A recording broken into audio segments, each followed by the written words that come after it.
Hello everyone and welcome to Psychic Fix. In this video, we're going to learn about 20 psychology tricks that will blow your mind. These psychological tricks play into the social interactions we have every single day. You probably didn't see these on social media, but they actually work. Watch to the end and try them now. 1. Splitting your week.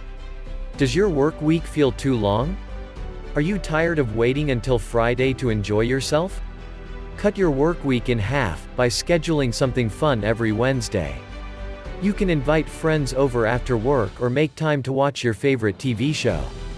The goal here is to create a reward on Wednesday afternoons, so every Wednesday will feel like a mini weekend and every week will fly by twice as fast. 2. Name repetition. Do you struggle with names? This trick can help you remember names and faces quickly and easily. So, the next time you meet someone, say their name back to them. This simple psychology trick does two things. First, it ingrains their name into your memory.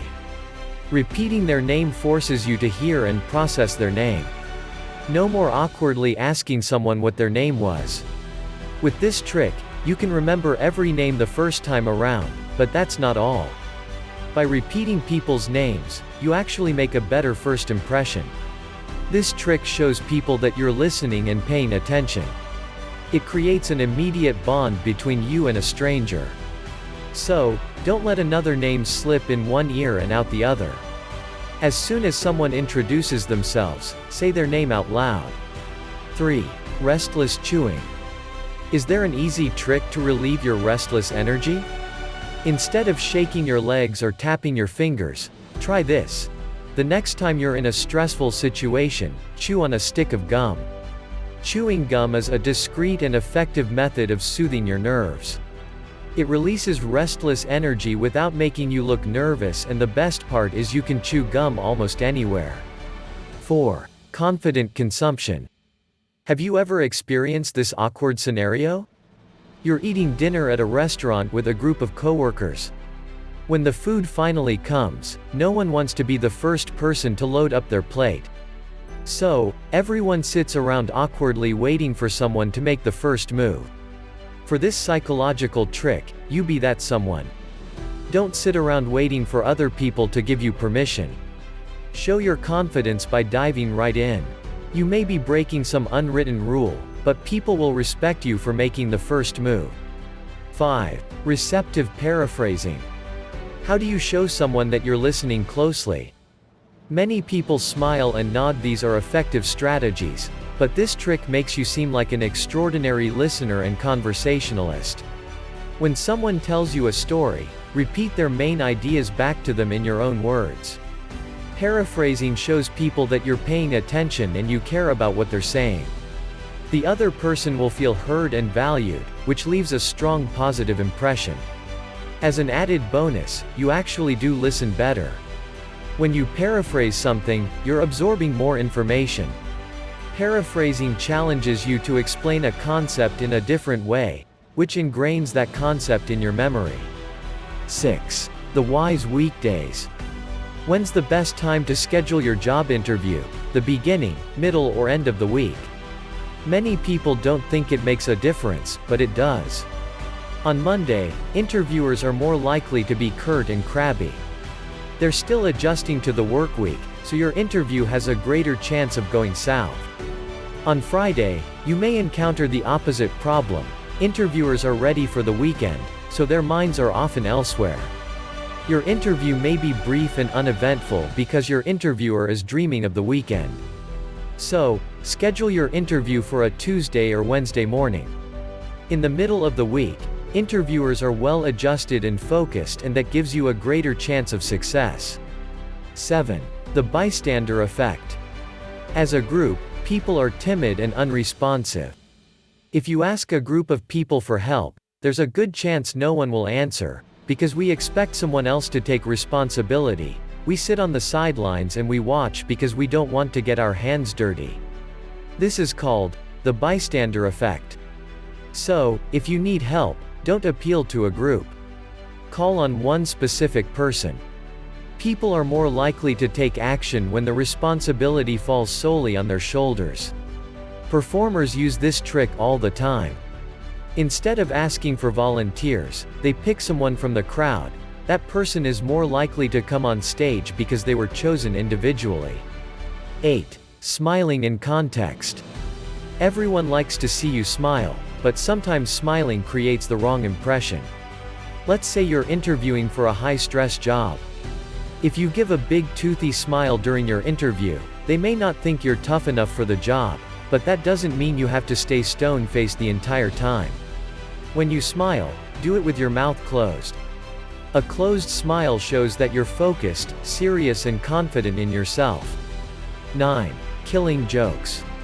What's the quickest way to kill a joke? Well, you make someone repeat themselves.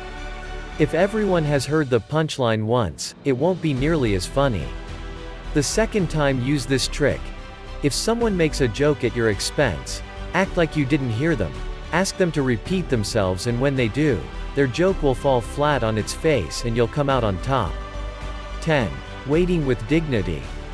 When does an interview starts? When you walk into the room or when you enter the property. As soon as people can judge you, they will. What you do in the waiting room is almost as important as the interview itself. Let's say you take a loud phone call in the waiting room. Your new boss isn't around to hear you, but the receptionist is.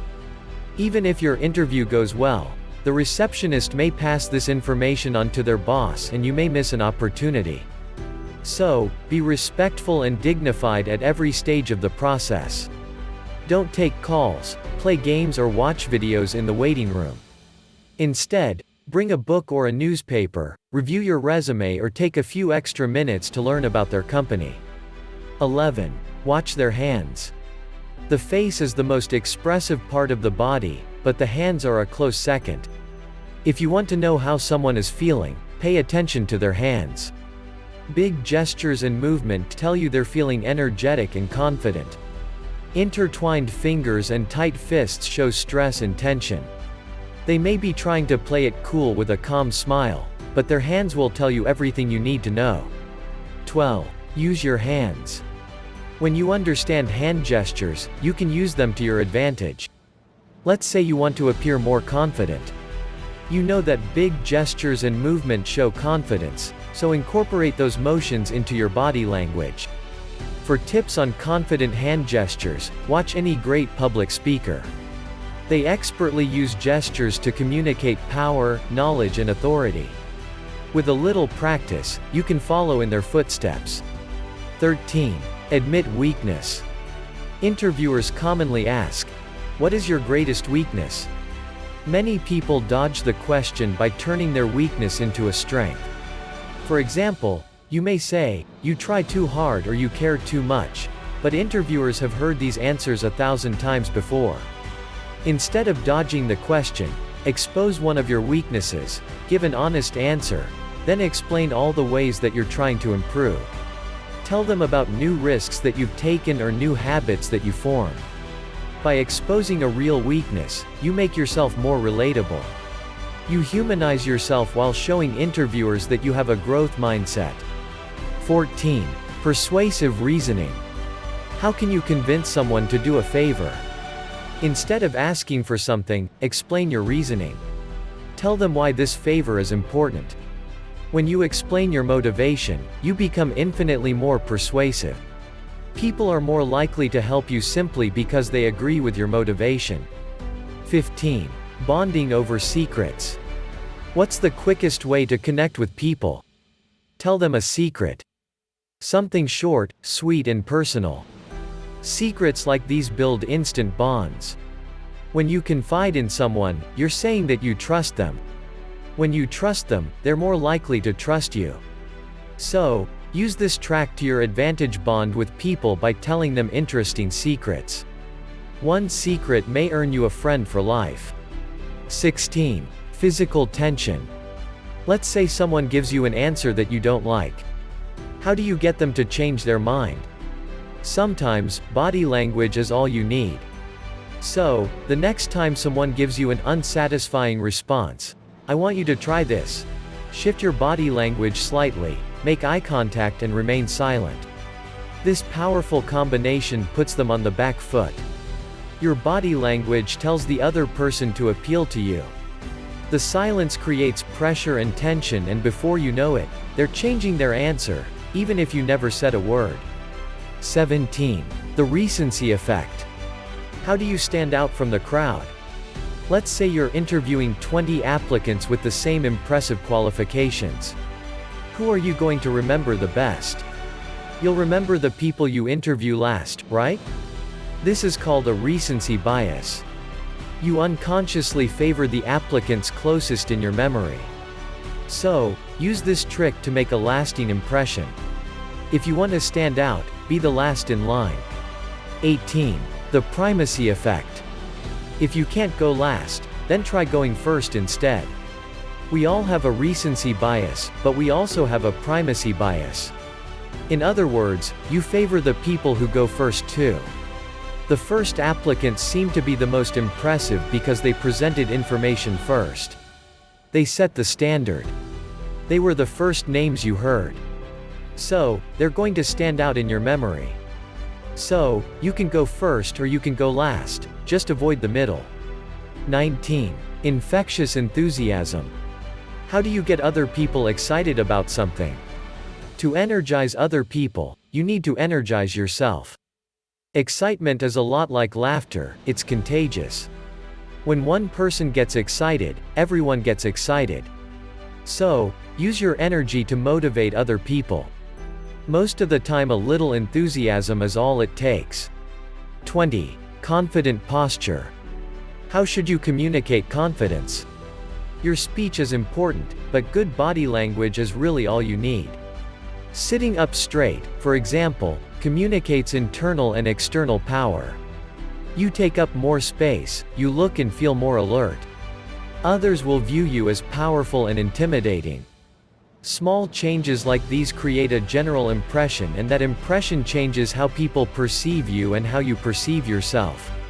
So, start with confident body language and the rest will follow. We care about you.